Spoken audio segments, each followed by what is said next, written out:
welcome back to one of our final videos on Vincent Van Gogh's bedroom. We're talking again about 1-point perspective, and in this assignment, we're gonna actually make it into a 2-part assignment. So the first portion of this video is going to be about how to finish up those 1-point perspective, draw those forms, keep those scale, and implement space. The last part is going to be an extra bonus. If you want to go ahead and color like Vincent Van Gogh did in his bedroom, then go ahead and watch the extended video at the end. Let's get started.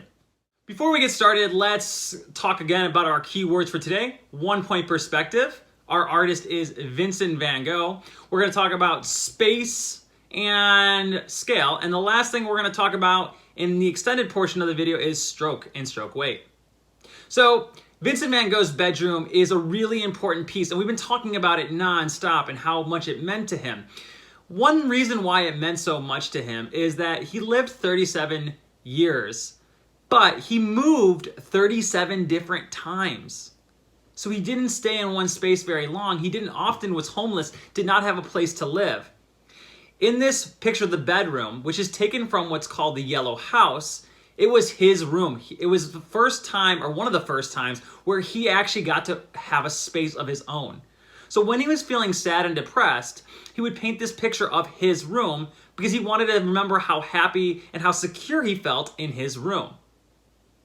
In this Yellow House, Vincent Van Gogh finally found a home, even though it was temporary. He lived with another very famous artist named Paul Gauguin, and they lived next to each other. They didn't last very long. They got in a couple fights, and then they eventually both moved out. But Vincent Van Gogh, Yellow House, was in France. And that's an important thing because he's a Dutch artist now living in France. All right, I can't wait to get back to my drawing. Let's jump back in. I'm gonna start from the beginning, so if you watched the first 2 videos, you may be able to fast forward a little bit. If you didn't, this is where you can jump in. The bed is a little bit hard to make, so go back, watch video number 2, so that you can figure that out. And don't forget, at the end of these videos, I'm gonna add one more video this week, an extended video on how to add color.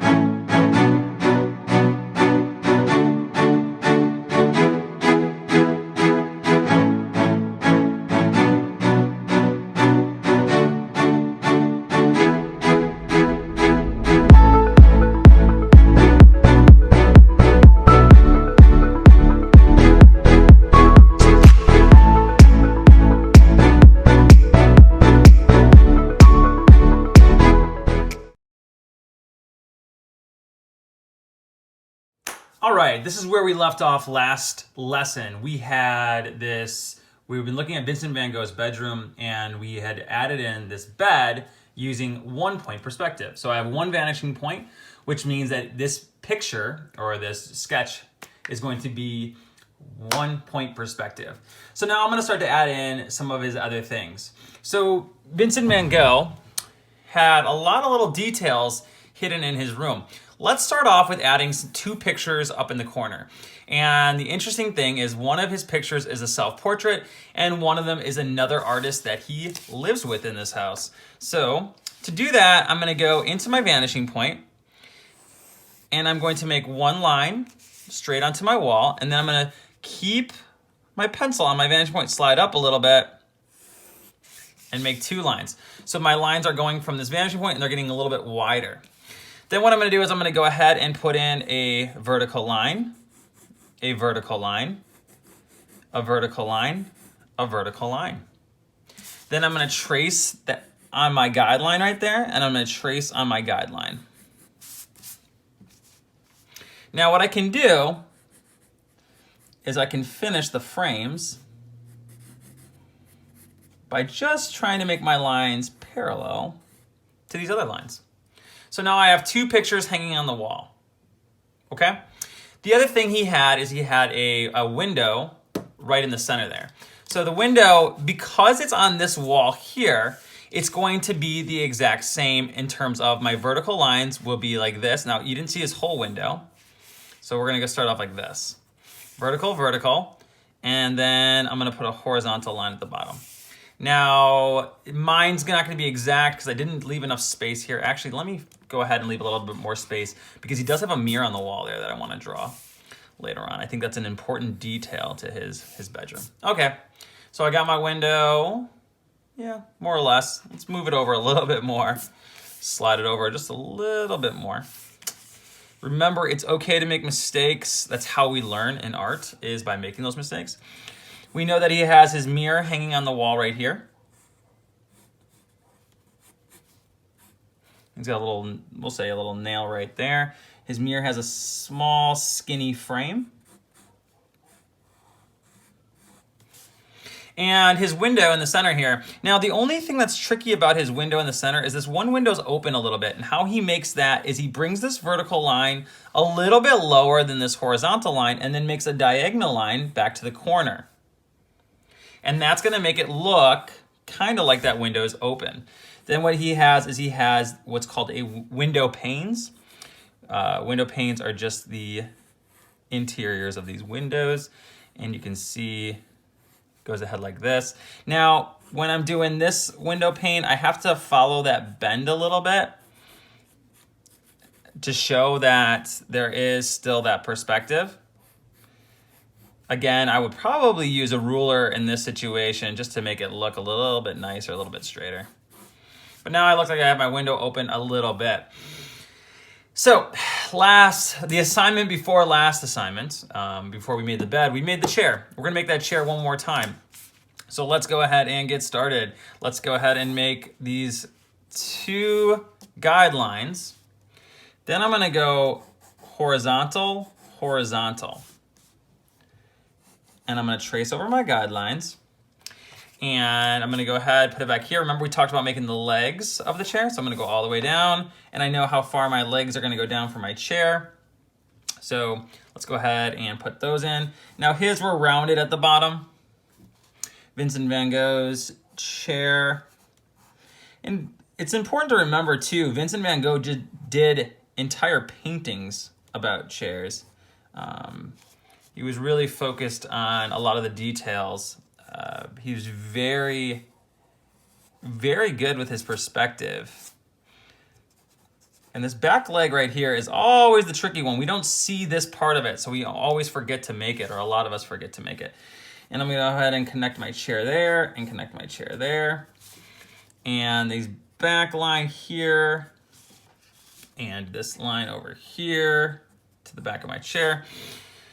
That part of this, oh, forgot one line to go back in there. So I have my chair. Now you can make your chair a little bit more simplistic. If you're worried about these lines in the middle here, why don't you just not do those lines and just do the 4 legs? And that's perfectly fine. As long as you're using the correct perspective, that's what we're looking for here.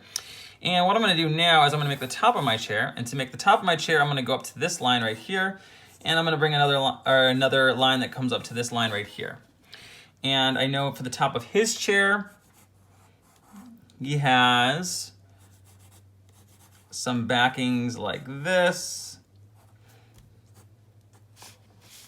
And I also know on his chair he has something that kind of looks a little bit more like this. Now, I know I'm going pretty fast, but we've already done this before. We've already done this before. And now we're just focusing on his other details in his room. So I'm getting there. I'm getting close. I know this is a lot of work. If you, at any point you need to pause, rewind, start over, that's part of being an artist. I get that. Take your time. I've drawn this a couple times, so I might have a little bit more abilities in terms of, it's kind of me repeating something that I've done before. It's like anything that you've practiced. Like riding a bike, the more you ride a bike, the better you get at riding a bike. So if it's your first time on a bike, you might fall a little bit, and that's perfectly okay. In art, it's the same idea. We might succeed the first try, but it's always important, even if you do succeed the first try, to push yourself to do it again and again, because every time you do it, you learn something new from it. So I have another frame on the wall. Now, what I'm gonna do is I'm gonna make another video really fast, or put another clip of this video of me fast forwarding, putting everything into it, and then I'll meet you at the end for a quick wrap up on this particular work.